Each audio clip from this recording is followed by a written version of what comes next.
Okay,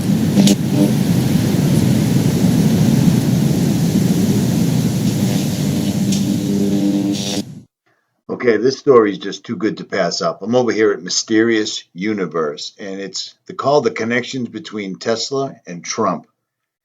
I'm going to read this article to you. It says, do we need another conspiracy theory involving the president-elect? Well, yes, especially if the theory is about connections between him and Tesla.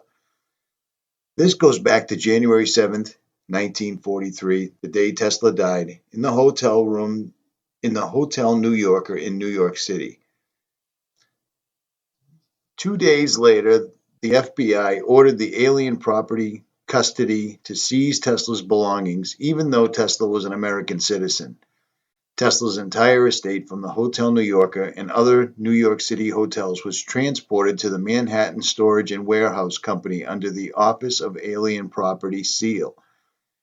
John G. Trump, a professor at MIT and a well-known electrical engineer serving as a technical aide to the National Defense Research Committee, was called in to analyze the Tesla items in OAP custody.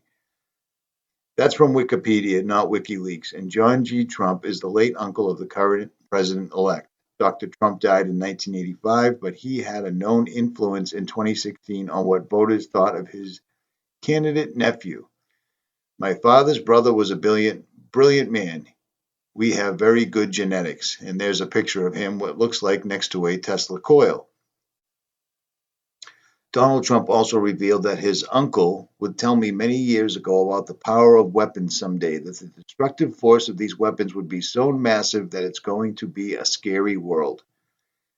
Was the quote-unquote brilliant Dr. Trump telling his young nephew about what he saw in the things taken from Tesla's hotel room, the room whose contents the FBI took possession of in order to look for Tesla's alleged death ray? Oh my.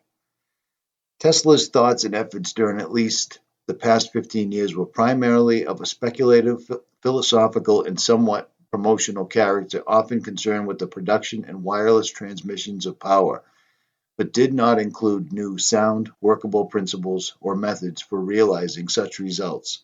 So, John G. Trump saw no value in the papers of Tesla, despite what others thought, and claimed the box containing part of the death ray was only held a 45-year-old multi-decade resistance box. Dr. Trump also didn't seem to think there was anything wrong with how Tesla's belongings were confiscated by an order of the Office of Alien Property, even though Tesla was not an alien but an American citizen and a fellow New Yorker. Perhaps Uncle John had more influence on his nephew than just genetics.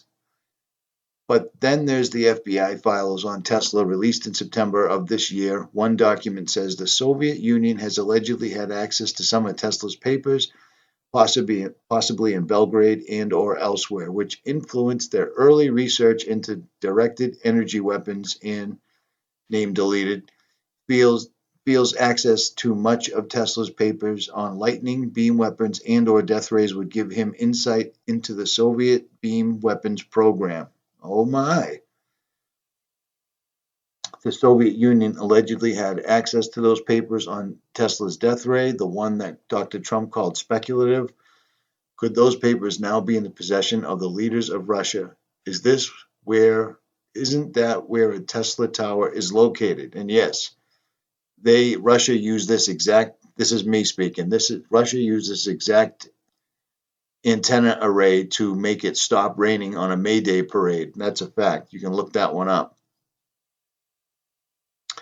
So the country possessing Tesla's paper is the same country that seems to be popping up in the latest news stories about the president-elect, his connections to that country's leaders, alleged election hacking, and a possible Secretary of State nominee with strong business relations going up to the very top. Shouldn't someone be looking at these connections between Donald Trump and Nikola Tesla a little more closely, especially with their connections to Russia? Oh my. Links will be in the description.